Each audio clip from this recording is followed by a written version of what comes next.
చెప్పండి బ్రదర్, ఏంది అసలు ఈ కార్యక్రమం ప్రథమ వర్ధంతి అని ఒకటి మీరు చేస్తున్నారు. అసలు ఎందుకు ఈ పరిస్థితి వచ్చింది? మీరు ఈ పిండాలు పెట్టడం ఇలాంటి ఏంది అసలు? ఒక వింత వింత కల్చర్ని చూస్తున్నాను నేను తెలంగాణలో. ఒకటే ఏంటంటే 2024 ఆగస్టు 2 తారీఖు అసెంబ్లీ సాక్షిగా జాబ్ క్యాలెండర్ ప్రకటించారు. జాబ్ క్యాలెండర్ ప్రకటించి నేటితో సంవత్సరం అయింది.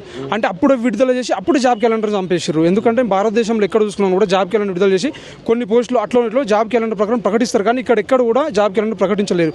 ఎందుకంటే నిరుద్యోగుల ఆశల పల్లకి జన్మించి ఎన్నో కుట్రలు కుతంత్రాలతో ఇచ్చినామని చెప్పుకుంటున్నారు.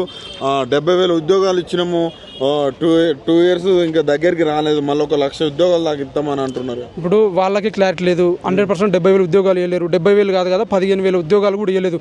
నిజంగా మీరు ఉద్యోగాలు ఇచ్చినట్లయితే సెక్రటేరియట్ నుంచి అశోక్ నగర్ ఎంత దూరము? 2 కిలోమీటర్లు కదా. 50 సార్లు ఢిల్లీకి పోయినటువంటి రేవంత్ రెడ్డి గారు 2 కిలోమీటర్లు ఉన్నటువంటి అశోక్ నగర్ దగ్గరకు వచ్చి నువ్వు 70,000 ఇచ్చినావా 60,000 ఇచ్చినావా మా దగ్గర నిరుద్యోగుల దగ్గర కూర్చొని చర్చ చేయి, మేమేందో చెప్తాం.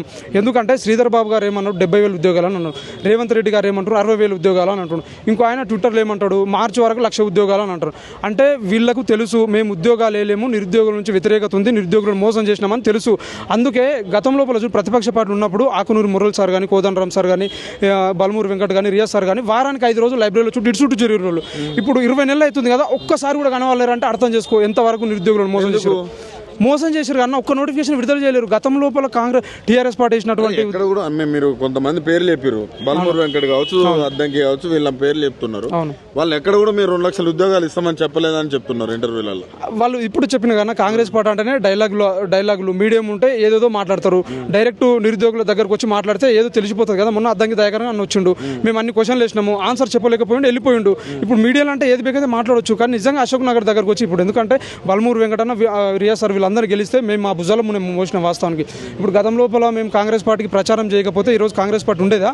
2 నెలల వరకు కాంగ్రెస్ పార్టీ అధికారంలోకి వస్తుందని చెప్పి ఎవరు కూడా ఊహించలేరు. నిరుద్యోగులందరం కూడా వీళ్ళందరూ లైబ్రరీ దగ్గరకు వచ్చి ఏమన్నారంటే ఊళ్ళకి వెళ్ళండి, తల్లిదండ్రుల కాళ్ళు మొక్కండి, కాంగ్రెస్ పార్టీ అధికారంలోకి వస్తే ఏడాదికి 2,00,000 ఉద్యోగాలు ఇస్తామని చెప్పి ప్రతి పేపర్ కూడా 10 సంవత్సరాలుగా అణిచివేయబడ్డ నిరుద్యోగులరా కాంగ్రెస్ పార్టీని అధికారంలోకి తీసుకొస్తే 100% సంవత్సరం లోపే 2,00,000 ఉద్యోగాలు ఇస్తామని చెప్పారు. మరి ఇక్కడ పోయిన 2,00,000 ఉద్యోగాలు? సరే నువ్వు 70,000 అంటున్నావు కదా, ఇంకా 1,30,000 ఉద్యోగాలు అయితే ఉన్నాయి కదా, వీటి గురించి అన్న మాట్లాడాలి కదా. కాబట్టి వీటి గురించి మాట్లాడతలేదు.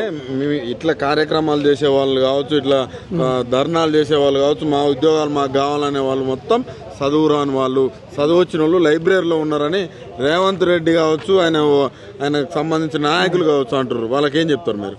చదువు రానోళ్ళు అయితే ఎవరైతే అంటుండ్రో, మేము చదువు రానోళ్ళమే కదా కాంగ్రెస్ పార్టీని అధికారంలో తీసుకొచ్చినాం, మేమే కదా బస్సు యాత్రలు చేసి కాంగ్రెస్ పార్టీకి ఓటైనా తల్లిదండ్రులు కాళ్ళు మొక్కినాం. చదువు రానోళ్ళు అని వాళ్ళు ఎట్లా